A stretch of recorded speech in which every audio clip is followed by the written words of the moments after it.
Adlib is the smartest way to activate programmatic, built for expert traders yet easy enough for any marketer.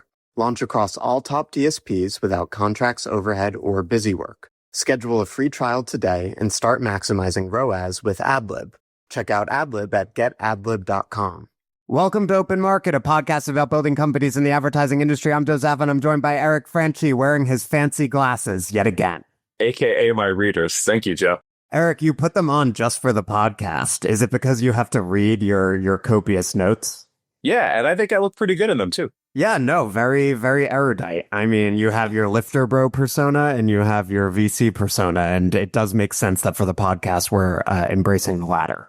Amazing. So it's the two of us today. What are we going over? So IAS was acquired by private equity for $1.9 billion. This is one of the biggest acquisitions we've had in the space in quite a while. I did a post eliciting takes from folks in the ecosystem, and we got some hot takes from Bill Wise, Brian O'Kelly, and others. Do you want to talk through a little bit what some of the folks had to say, and then we can debate it? Yeah.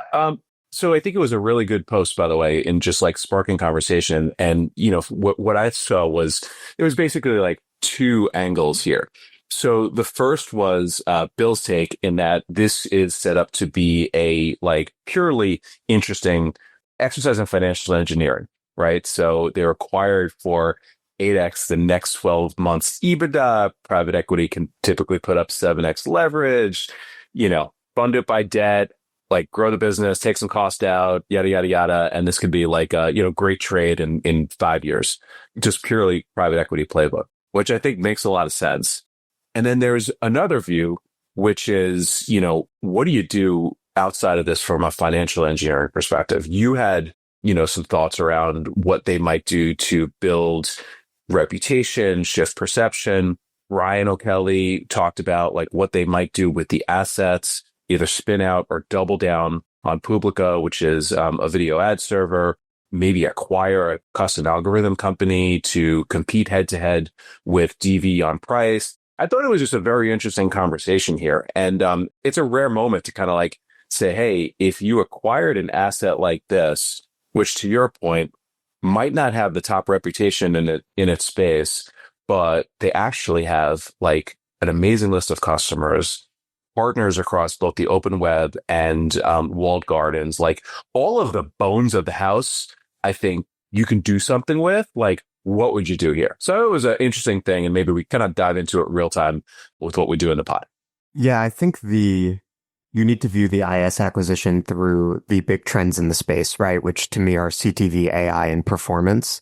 They have been openly talking about the latter two, AI and performance. If you read the last earnings call from August, Lisa Schneider, the CEO, was talking about expanding accounts by shifting them from just ad verification, which is obviously IAS's historical business and the one with which is primarily associated, to performance and driving outcomes, which supposedly if you had better media quality in your ad buys, which is something IAS is supposed to ensure, you could also improve performance. And then Publica also helps with that as a CTV ad server by getting them out of pure like ad verification and measurement and into like the ad serving itself and the transactions. So the direction I've seen IAS and DV heading for a while, and you see this also with DV's acquisition of Sidebids, is from being a pure sort of ad verification measurement play to driving outcomes, right? And so in other words, if we think about those three main terms, CTV, AI, and performance, the ad verification companies appear to be moving toward the central focus of the outcomes era, right? They're moving toward performance. And you can see Lisa like actively talking about that as a means of revenue growth from that valuable existing customer base you pointed to. So that's what I see happening is I see them leaning into those three terms, leaning into the ad server in Publica to shore up their CTV business, leaning into AI investments to both become better and more efficient at what they do, which will help with that financial engineering angle you were talking about that Bill highlighted. And then also leaning into performance to say ad verification as a category has this kind of shitty reputation. It's often viewed as a tax. Its efficacy is considered dubious. But we were not just going to do that. we are, by optimizing for better media quality and maybe efficiency through Publica on the most important channel, which is CTV, going to actually drive better outcomes for advertisers and more revenue for publishers. And I think if they could tell that story about the future of their category as not just being like post hoc measurement or fraud protection, but actually a performance driver, then you could see from a macro perspective how they could achieve a significantly positive result. Yeah, well said. What's interesting to me is they compete fiercely with DV, and DV has been able to execute on their strategy of going from verification and measurement to like performance while in public. They acquired Scibids, they acquired Rockerbox, like they've been on the front foot where you might not be able to say the same with IAS. Many view the Publica acquisition as a little bit of a head scratcher and as it's a languishing asset. So I've been asking some people like what they would do, out of the kind of public channels. And, a couple of things that folks have said that I think are interesting is as follows. So number one, you spin out Publica. As much as it's a great asset to have a CTV ad server, it's pretty hard to be like a competitive, great CTV ad server when you're competing against the likes of SpringServe with Magnite and Freewheel, with Comcast, and just be like kind of like the third in the category. Is it more of a distraction and cost center versus the other parts of your business? So perhaps the playbook, and we're just, as all conjectures, is as follows. Mm-hmm. You spin out Publica, you get some cash for it, because as Ari said, it's probably a good time, just given with everything going around with Google, everything going on with Google, to have like a modern ad server. So you maybe get some cash for it, and then you go all in on performance and you go all in on AI. One of the things that DV has been able to do that IAS hasn't been able to do is like do this in the public eye. So take the break, put the cash on the books from the SpringServe acquisition, make the changes internally you need to do. To Brian O'Kelly's point, probably acquire your way into some interesting assets that make this an AI first company, and then do the work to come out. And whether, it's like spend the 5 years building a company for an exit to another PE or strategic, or go out public, like I can see the path of them doing this thing because again, they've got the right bones. There's also precedence in this stuff. Way back in the day, DoubleClick was a publicly traded stock. Ellerman Friedman and JMI, who ended up being the investors in Undertone, took it public in 2005 and then sold it to Google for $3 billion in 2008. So I've seen this happen a couple of times. Nielsen, believe it or not, was once a public company, got took private, went public again, then went private again. And Neustar did the same, ultimately selling the business. So there's a playbook for this. And Novacap is a pretty impressive company. Novacap is who acquired it. I can see that being the path here. Spin out Publica, double down AI, double down on like transforming the organization around it, and then come back out aggressively in a few years. But you need to do it out of the public eye. Yeah, and certainly the room to maneuver that they'll get from being private will be helpful. I have a couple thoughts on what you just said. One is that like the actual position of Publica as a CTV ad server in the market is where like the rubber hits the road, right? And you have to like face reality. Like what I'm spelling out as like a macro vision with like having a CTV ad server, it's like, all right, well, yeah, in theory that can make sense, but it's like, are there customers for this CTV ad server? Is it generating revenue? Like what's the situation? So like you have to look at those realities. But then in terms of the success in the future of the ad verification market, and like, let's say they do double down on the core product, then you have the problem of the reputation, right? And the reputation of IAS and the category in general, and the potential disruption from AI native competitors like Scope 3. And that is where like the go-to-market, like our bread and butter, the sort of market storytelling type of stuff becomes relevant, because it's relevant both to their actual ability to sign more customers, expand accounts, compete against DV, etc. It's relevant to their ability to fend off insurgents like a Scope 3 that has a like brand safety products that were built in the AI era. And it's relevant to the a future acquisition price and the valuation of the company and their ability to attract great talent and all of those things. Because if people view ad verification, and by people, I mean, investors, talent, customers, view ad verification as this sort of dubious, outdated market, and IAS as this like dinosaur that isn't actually creating value, it's going to be very hard to like marshal people around this vision of like a more valuable IAS, and they're not going to achieve their goals. I get it.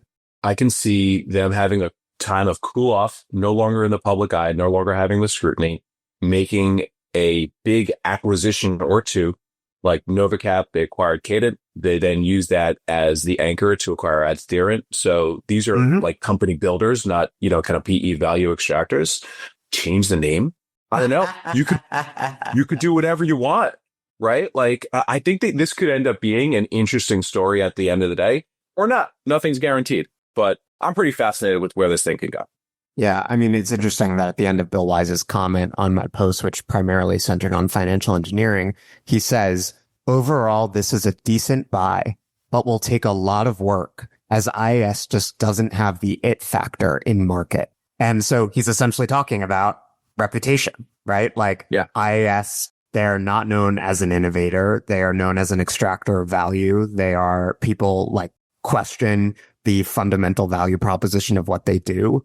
Ad verification is often viewed as a tax. So if I'm NovaCap, one of the things I'm looking to do over the next 3 to 5 years, as you look to create incremental value and flip this thing, is I'm saying we need to be talking about the future of our category. And right now, like Brian O'Kelly is driving the future of the category, not you. He and any other sort of insurgents or AI native startups. Yeah, Moby and this Jonah. Jonah with Moby. Yeah, Jonah, exactly. Like the natural move is to paint you as a fossil. You're not an innovator, whatever. And so they need to have some sort of story, not just to say, as like Lisa does in the earnings calls, like, yeah, we're using AI to increase efficiencies and whatever, which of course, like, every public company CEO is going to say, but you need to have like a sweeping vision of like, here's where we've been as a category and here is how this is going to change everything. And I think the shift from verification to performance and the sort of alignment with the outcomes era is one way to go about painting that more ambitious vision for ad verification. But again, you can't just say outcomes and you can't just say efficiencies. You need to have a sort of story about what was missing and what is now possible, which you saw when Jonah came on the pod, when Brian came on the pod. They have that vision of like how ad tech was broken in the last era of which they were both a part, obviously, and how AI changes things. And so IAS needs that same kind of story. Yeah, I would hope that by spending $2 billion, NovaCap is thinking about all of this stuff and they're going to put the real support behind this effort, but we will see. All right. IAS was good. Let's talk about SMBs. You had a post this week or an email this week. People should subscribe to your newsletter, by the way. How do they subscribe to your newsletter? Yeah. Ad tech growth in 5 minutes. Sign up for it. Ad tech growth beehive. Google it. Summarize your post this week about the SMB opportunity in ad tech. Yeah. I had written about Magnite acquiring Streamer. And my point was like Magnite, the way they're talking about the acquisition, obviously Chief Product Officer Adam Soroka came on the pod, I think could be a bit more ambitious. They're kind of hedging a little bit in that they're saying like, well, we're not going after SMBs directly. We're going to go through our channel partners. We have no ambition to sell to SMBs directly. And I'm like, yeah. But if Magnite in the long term is going to go from like a $3 billion market cap to like 30 billion, you probably would have to sell to SMBs directly, right? Like the only ad tech companies that have those kinds of valuations are The Trade Desk is sitting at 20 billion, right now obviously they've taken a haircut recently, but like as the primary DSP for big brands and holdcos. And then you have AppLovin, which sells to performance advertisers. And then you obviously have the big tech companies. And so if Magnite is really going to achieve this like super ambitious vision and like growth on the level of an order of magnitude, they ultimately will need to expand their audience, which means performance marketers and SMBs. You can't rely on big brands and holdcos. Big brands are getting distracted. They're diverting dollars to other areas and agencies are shrinking long term. And so I am asking the question, what would it look like for Magnite or a similar company, an open internet ad tech company, to actually conquer the SMB market? And I think you need a few things.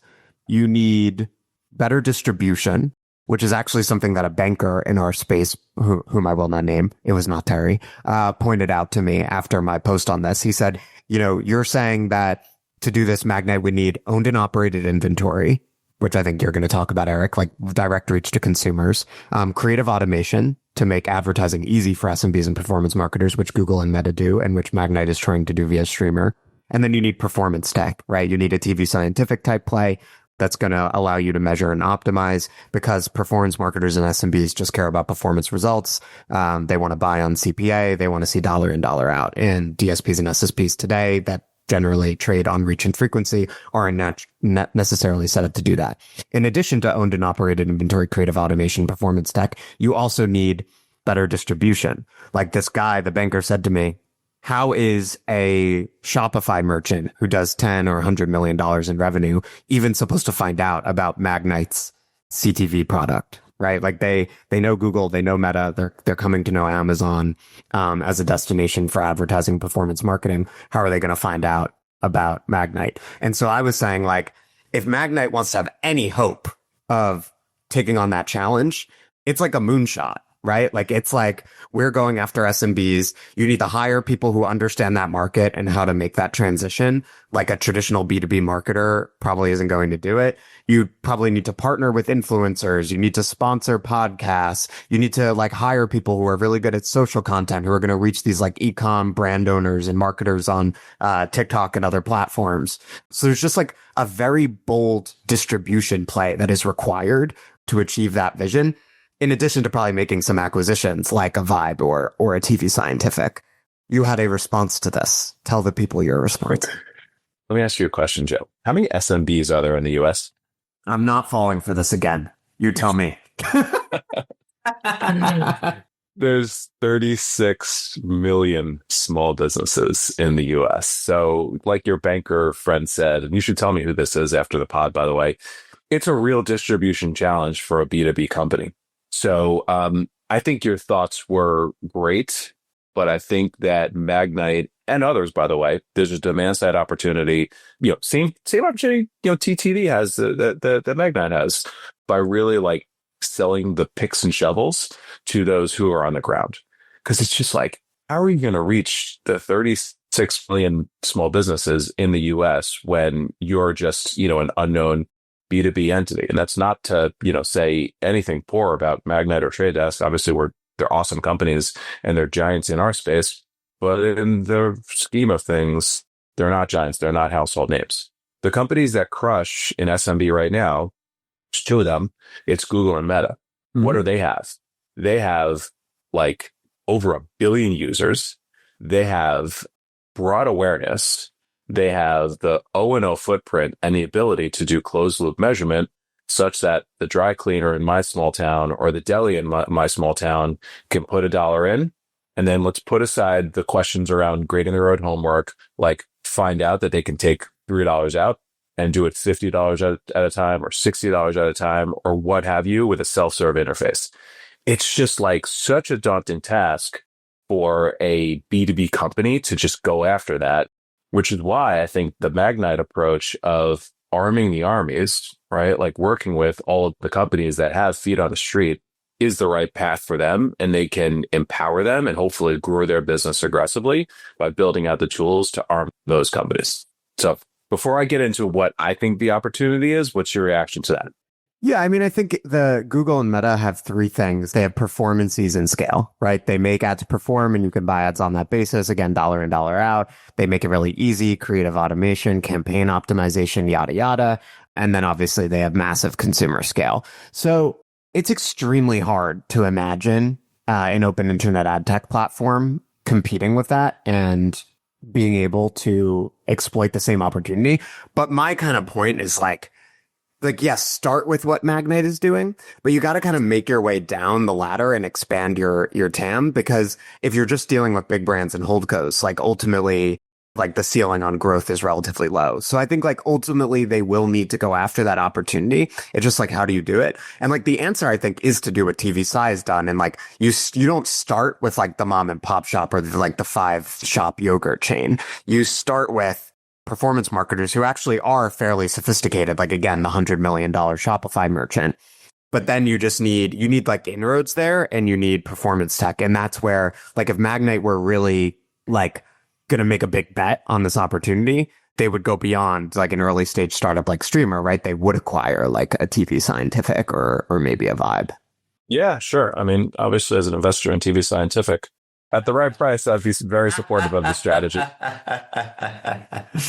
That said, I think that there will be at least one more SMB dominant ad tech company. Full stop. Google and Meta are like, crushing it, but in this next era that's dominated by, to your point, AI, performance, and CTV, perhaps Google continues to win via YouTube or not. I don't know. So my bet is twofold. Number one, OpenAI. They're going to become a monster advertising business. They currently have over 800 million users on ChatGPT, and they haven't even turned on the growth engines for themselves. So one can imagine, just as everybody, that is a small business, they use Google and Meta personally, they're using ChatGPT personally, and I think they're going to make it a really easy self-serve interface to do all sorts of interesting things with their ad product. So I think that's the no-brainer. OpenAI is going to start to eat away at the SMB business. And on the other side, I do think your thesis of the SMB opportunity for CTV is right on. But I wonder if it's staring us right in the face with companies that are the actual CTV companies, and they're getting so big that they could open this thing up. So there's three in my mind. The first is we just had James on from Comcast, Universal Ads.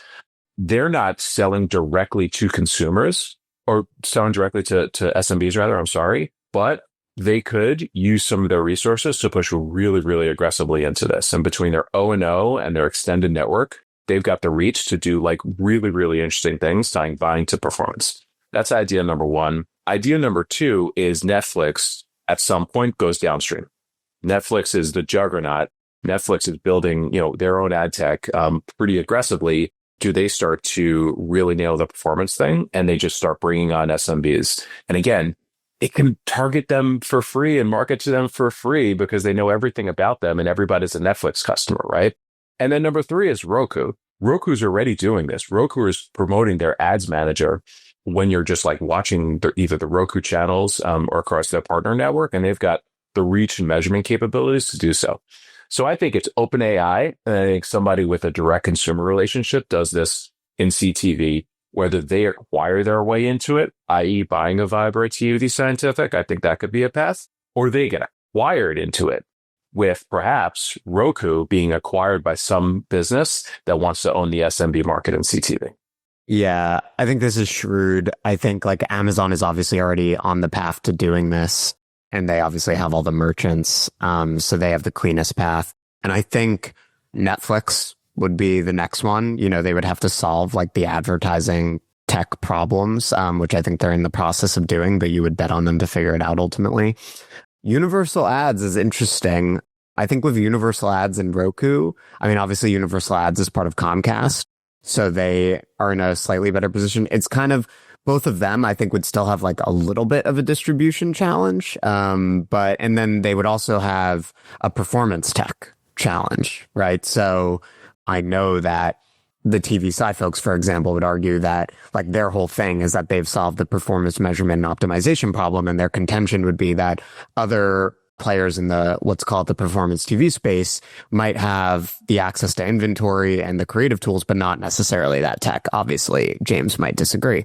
And so that remains to be seen. And you have to solve the entire equation. But again, if you look at those different aspects that you need to crack SMBs as an ad platform, there's owned and operated inventory, creative automation, performance tech, and distribution.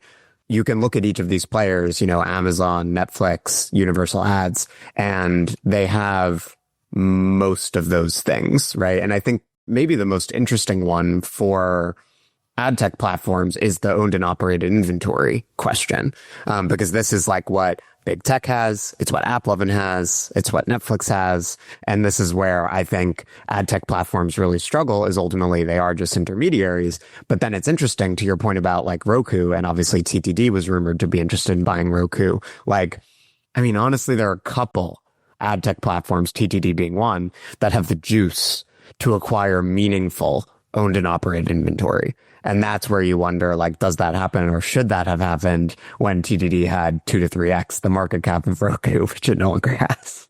It's always fun to look back from the cheap seats. We'll never know, or maybe we'll find out one day. Things can change. Stay in the game, Yeah, Jeff. absolutely. And I know he will. All right.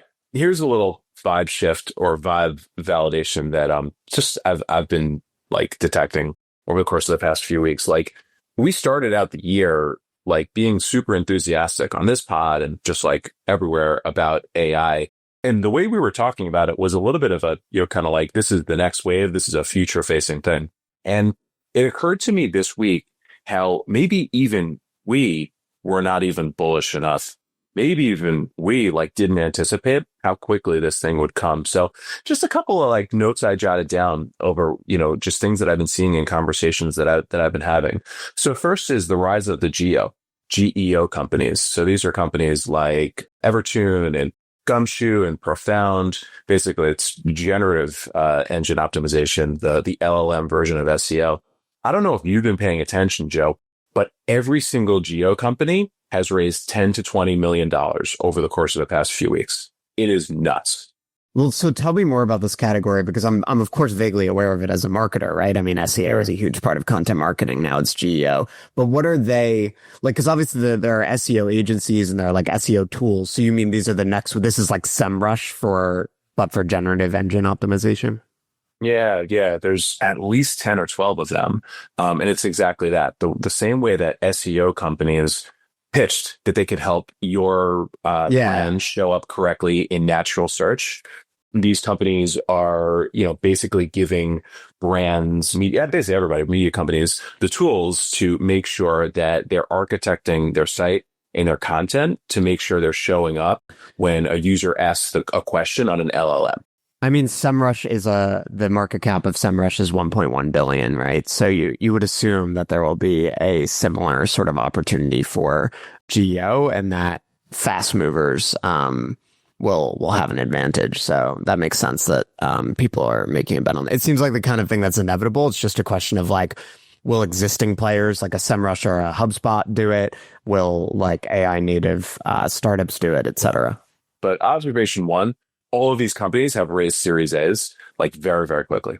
Observation number two is who they and others are raising from. And this was a thing that I mentioned earlier in the year. And maybe even I underestimated this.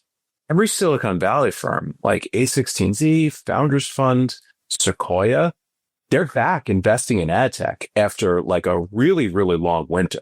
So like Silicon Valley has always had, I think, like a really, kind of like difficult relationship with ads, i.e. they don't believe in them, but that's changed. And we saw the comments from Mark Andreessen. We've seen some of the investments that these guys are making.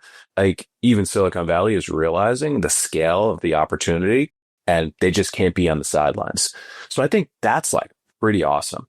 Number three, this is a this week thing. There's a couple of things going on with OpenAI. So first is, I hope I don't butcher her name, Fiji Simo, who is the head of applications. She reports to Sam Altman. Reportedly, she's looking to hire a head of monetization, which will include building out the OpenAI ads offering. And she's apparently like having serious conversations with a bunch of people at her former workplace, not this one, but the previous one, Meta.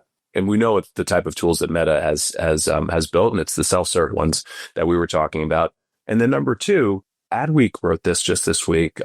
OpenAI is looking to basically build up a growth team and looking for people to help them build in-house marketing tech and in-house ad tech for their own growth, i.e. take them from 800 million to a billion and beyond.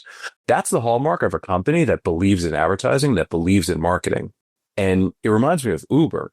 Before Uber became $1 billion advertising business, they built out a extremely large and sophisticated in-house marketing team and built their own tech. Mm-hmm. One of the few that did it. So I think this is like really, really interesting. And then number three, again, I didn't necessarily anticipate this earlier this year, but two of our portfolio companies, Scope 3 and Rembrandt, they're acquiring businesses. Like they're on the front foot and aggressively like trying to like build out the market way faster than they can do so organically through smart acquisition. So it's just like, I think worthy of a pause at this moment of just how fast this space is moving. And again, I think perhaps maybe we weren't bullish enough. And to any skeptics, like it's going to be really painful being on the sidelines on this one.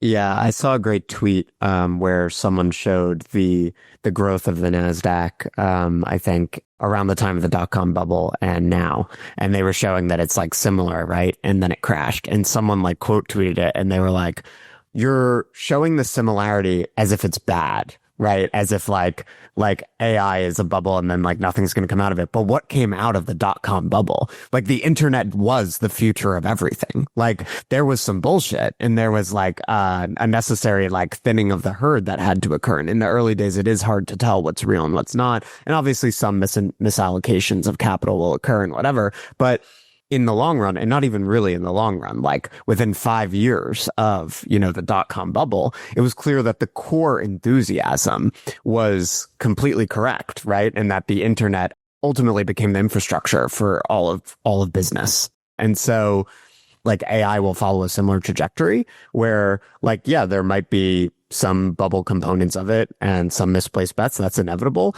But in the aggregate, again, ChatGPT already has 800 million users. This is already changing how consumers like very broadly use technology. And as Shiv said on our pod, Google, like the internet giants of the last generation, are integrating this technology into their tools. So absolutely everyone will be using this functionality very soon. And of course, when you have that level of adoption and user attention, there's going to be a massive advertising opportunity. The only thing I'll add to that is like Fiji Simo leaving Instacart, where she was the CEO, to become obviously a very high level employee, but not the CEO of OpenAI as a private company, is itself an extremely bullish signal that at least she and they believe that this will be an absolutely massive business, because you don't leave the Vanderhooks have made this point to me multiple times about this move. Like, you don't leave being CEO of a public company to go be not the number one at a private company, even one like OpenAI, unless you believe like you're going to be presiding over like an absolutely generational advertising business. Yeah, absolutely. I've seen some of those tweets about, or X's about the comparisons, and there was one that hit my timeline. You probably saw it. I can't really quote it verbatim, but one of the differences between the dot-com era and today is just like revenue and trading multiples for the public companies. Back then, the PE multiples were ridiculous. If a company even had revenue, there were some companies that went public with no revenue, and they were being valued on what used to be called eyeballs. Today, we would call like MAUs or DAUs, right? So I think the comparison starts to become a little bit difficult when you look at the scale of revenue that some of these companies have. OpenAI, with zero advertising business, is a $12 billion revenue run rate company right now. Imagine if they start to monetize the ads. This is going to be a really big business. So I think that's where the comparisons kind of get a little bit difficult to make on a one-to-one. But hey, either way, like, I think this thing is moving faster than we thought, which is an extremely, I think, bullish signal for AI first ad tech. And, just goes to underscore what we've been talking about, which is like, how could you not be doing this right now? I think that's a good note of optimism to end on. Thank you, Eric, and we will see you all next week. Bye-bye, everybody.